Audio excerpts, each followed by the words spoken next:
Salut les potos, j'espère que vous allez bien dans ces heures dramatiques.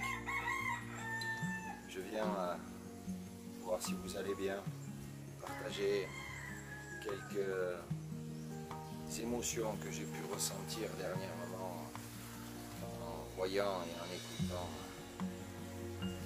nos politiques. Beaucoup de questionnements. Je suis en train de me poser d'énormes questions. Si notre gouvernement, si nos politiques nous protègent réellement. Je ne suis pas dans le complotisme, je me pose juste les mêmes questions. En commençant par, est-ce que vraiment nous avons pris les bonnes décisions sanitaires qui s'imposaient et qui s'imposent toujours? Je veux parler ne serait-ce que des masques, des gels hydroalcooliques. Comment un pays comme la France, 4e ou 5e puissance mondiale, n'est pas capable de mettre en place une chaîne de production de masques? Comment la 4e puissance mondiale n'est pas capable de faire des gels hydroalcooliques? Même à l'école, un gamin de 6e, il va te faire du gel hydroalcoolique. J'aimerais qu'on me pose la question aussi pourquoi nous avons vendu nos stocks stratégiques à nos amis chinois. Un acheteur, on a trouvé les Chinois, c'est bien, hein? Moi je me pose encore une question derrière ça, c'est si demain on rentre en guerre. J'ai pas envie qu'on me dise on a vendu nos stocks stratégiques, hein, aux Vietnamiens ou aux Laotiens. Non mais sérieusement. Il y a aussi une autre question que je suis en train de me poser. Les Chinois, il leur a fallu 15 jours pour monter un hôpital. Nous, il nous en faut 17 pour monter une tente dans un supermarché, sur un parking. D'accord ? Je me pose encore une question. Pourquoi on ne prend pas, on ne se sert pas de salles polyvalentes, de mairies, de lieux désaffectés, je ne sais pas moi, pour faire des hôpitaux? On ne peut pas faire un hôpital de campagne dans un gymnase? C'est pas possible ça? Pourquoi ça fait 15 jours, voire un mois, on entend toujours la même chose au sujet des commandes qui ont été faites. Moi, j'aimerais juste qu'on nous montre les bordereaux d'envoi. Tu sais, une petite feuille où on montre qu'on nous a fait vraiment, qu'on a vraiment passé des commandes. Parce que c'est un pur délire. Alors on commande, mais on reçoit rien, c'est ça. Je ne veux pas dire qu'on est gouverné par des incapables, mais je me pose encore une nouvelle question.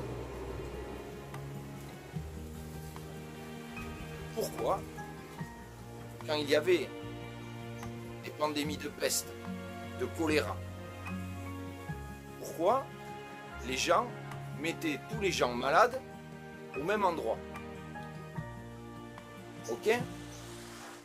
Pour que justement on puisse contrôler et essayer de ralentir la propagation du virus. Ok?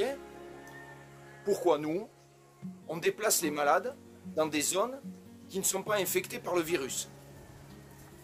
Je voudrais qu'on m'explique. Je voudrais qu'un virologue puisse m'expliquer. C'est quoi la stratégie?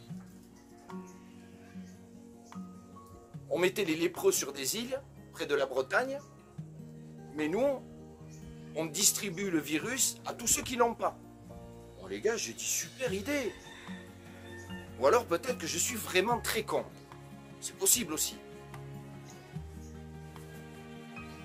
Mais écoutez, avec juste un peu de bon sens, on est bien d'accord que de déplacer des gens malades vers d'autres zones où il n'y a pas de virus, ça me paraît la plus grande bêtise qu'on ait jamais faite.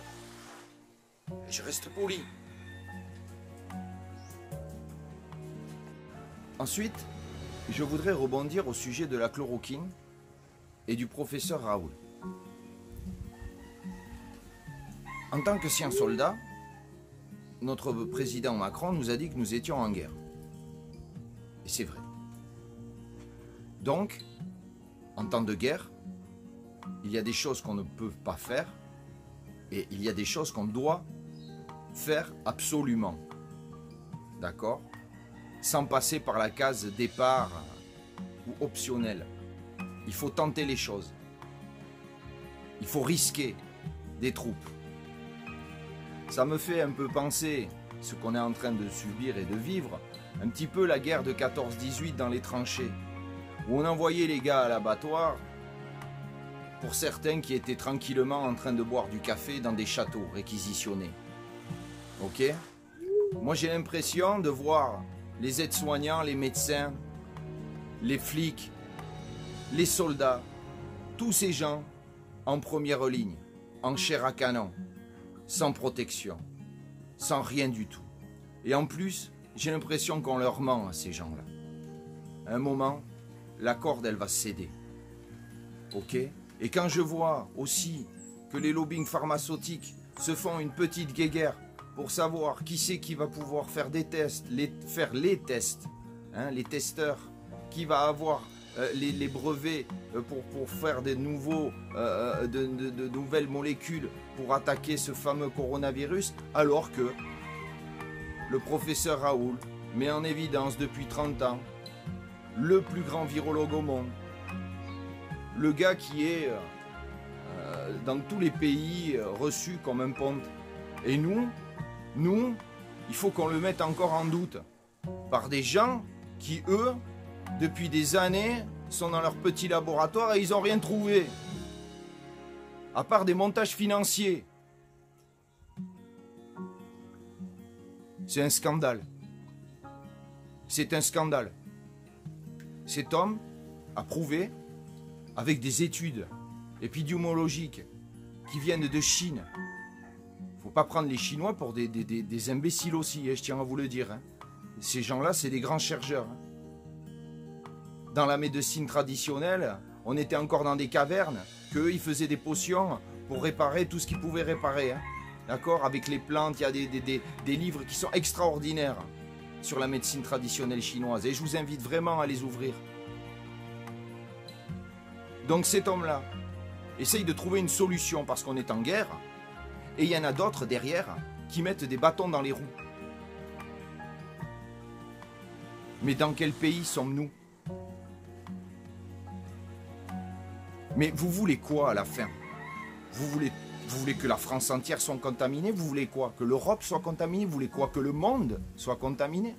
Donc c'est bien un plan mondial. Qu'est-ce que vous voulez qu'on commence à s'imaginer? Et puis il faut voir les délires qui sont autour de tout ça sur Internet. Bon, je vais quand même faire une petite allusion amusante justement dans tout ça qui m'a fait beaucoup rire. C'est notre ami Bassem Breki qui a dit que la street allait protéger le docteur Raoul parce qu'il était en danger de mort et que la street devait faire une ronde tout autour de lui pour le protéger. Alors bon, j'espère juste une chose, Bassem, que c'est pas la même équipe qui s'est occupée de toi qui va s'occuper de la protection du docteur Raoult. C'est tout ce que je voulais te dire, mon poteau. Hein, ok, on rigole, on s'amuse. En attendant, les amis, l'heure est très très très grave. L'heure est très très grave. Et on ne sait vraiment pas comment tout ça va finir. L'économie s'écroule, s'effondre. Les banques qui n'ont pas d'argent à la base nous en sortent de tous les côtés. Des plans, millions, des milliards, milliards, comme ça, qui s'ouvrent. Et c'est pas fini. Hein, le plan allemand, lui, c'est 1,2 milliard. Et c'est pas fini. D'accord? Non, mais on est entre de bonnes mains, j'ai envie de vous dire. Alors voilà, monsieur Macron, toutes les questions, tous les questionnements que j'ai en moi en ce moment et qui me font devenir fou. Alors je vous le répète, et maintenant je suis un peu plus alarmiste que dans ma précédente vidéo où je disais qu'il fallait faire des petites réserves, qu'il fallait penser à un plan B. Faites des réserves et pensez à un plan B, un plan C et un plan D. Ok? Parce que je peux vous assurer que là, on est parti dans une drôle de danse. Alors les potos, faites attention à vous. Protégez-vous, confinez-vous. Mangez de la vitamine C. Et surtout, faites marcher votre tête. Je vous laisse. Prenez soin de vous.